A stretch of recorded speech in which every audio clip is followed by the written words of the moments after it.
کتنی بار دیکھ چکے ہیں کہ جب اقتدار اور طاقت کا سورج غروب ہونے لگے تو حالات پر گرفت نہیں رہتی۔ بامن عروج پر ایوب خان تھے تو ان کے سامنے کوئی چیز ٹھہرتی نہیں تھی۔ اقتدار پر گرفت ڈھیلی پڑی تو گلی کوچوں میں ان کے خلاف نعرے لگنے لگے، مثالیں دینے لگیں تو صفحہ بھر جائے۔ جنرل مشرف کا قضیہ ہمارے سامنے ہے۔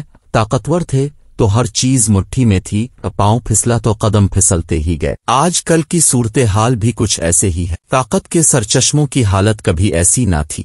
وہ زمانہ بھی تھا کہ ایک مخالفانہ لفظ کی ادائیگی مشکل ہو، زبانیں کھلی ہیں تو جن کو اپنے اختیار و طاقت پر ہمیشہ ناز رہتا تھا پریشان اور لاچار نظر آتے۔ سب کچھ پہلے ہی ہل چکا ہے، لیکن ایک ویب سائٹ پر چھپنے والی سٹوری اپنے اثر کے لحاظ سے کسی زلزلے سے کم نہیں۔ سٹوری پھیلی بھی کچھ ایسی ہے کہ پورا ملک اس کی لپیٹ میں آ گیا ہے۔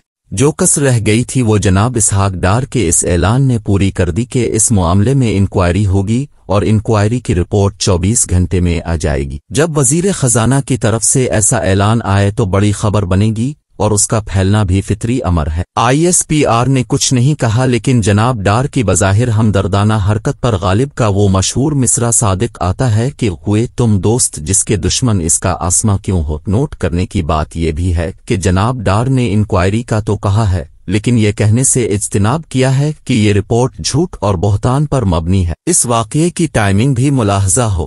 غالباً 20 نومبر ایک آدھ دن پہلے یہ خبر بذریعہ سوشل میڈیا منظر عام پر آئی۔ آج 23 نومبر ہے اور الوداع کی گھڑیاں قریب آ رہی ہیں۔ ہم نے دیکھا کہ آنے والے تم تراک سے آتے ہیں، جانے والوں کے اوپر افسردگی کے بادل چھا جاتے ہیں۔ اس کی کلاسک مثال پرویز مشرف کی الوداعی تقریب ہے۔ جنرل اشفاق پرویز کیانی جو کہ نئے آ رہے تھے کے چہرے پر کیا اطمینان اور اعتماد جھلک رہا تھا، اور جانے والی مشرف افسردگی میں ڈوبے ہوئے لگتے تھے۔ جنرل اسلم بیگ بھی جب جا رہے تھے یوں لگتا تھا ان کے پر کاٹ دیے گئے ہیں۔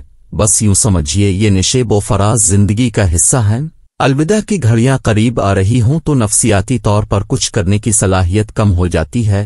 یہ بھی یاد رہے کہ انسان نے کچھ کرنا ہو تو خود کرنا ہوتا، نہیں تو یہ امید توقع کہ میرا حساب آنے والے برابر کریں گے، خام خیالی سے زیادہ کچھ نہیں۔ بہرحال اس میں اوٹ پٹن قسم کے الزامات نہیں لگائے گئے۔ ٹیکس ریٹرن کے حوالے سے حقائق کو سامنے لایا گیا ہے بغیر کسی تجزیے یا کمنٹری کے، اور جب حقائق سامنے ہوں تو کمنٹری کی کیا ضرورت رہ جاتی ہے۔ ظاہر ہے یہ سب حقائق FBR کے ریکارڈ میں موجود ہوں گے، لیکن انہیں ڈھونڈنا، جمع کرنا اور پھر شائع کرنا یہ بڑی بات ہے۔ ملکی حالات بھی دیکھیے کس نازک موڑ پر آئے ہوئے ہیں۔ حکومت کرنے والوں میں طاقت کے سرچشموں میں اعتماد کا فقدان نہ ہوتا تو اہم ادارے میں تقرری کا اعلان اب تک ہو چکا ہوتا۔ چامیگو آہے اور افواہ ساز فیکٹریاں بند ہو جاتی اور قوم آگے کو دیکھتی، لیکن کیا تماشا اس مسئلے کا بنا دیا گیا ہے۔ پوری قوم اس تقرری پر تبصرے فرما رہی ہے اور مبینہ فیصلہ سازوں کو ذرا بھی خیال نہیں کہ ان کے بے حکمت رویے سے کیسا فضول کا سما پیدا ہو چکا ہے۔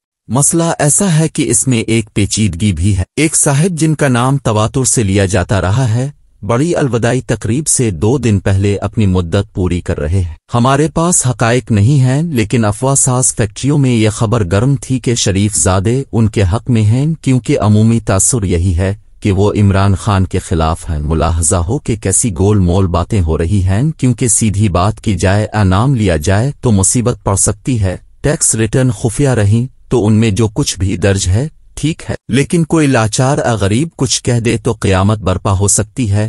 اسلامی دنیا کی واحد ایٹمی طاقت کے یہ حالات ہیں۔ محلے کا چوکیدار چننا ہو تو ایسی لائنی باتیں سننے کو نہیں ملتیں جو کہ ہمارے فیصلہ سازوں کی حکمت اور تدبر کے طفیل اس بڑے عہدے کی تقرری کے بارے میں سن رہے۔ فلاں صاحب فلاں کے طرفدار، فلاں کا جھکاؤ فلاں طرف ہے، اور ہم کہتے ہیں کہ فیصلہ میرٹ پر ہوگا۔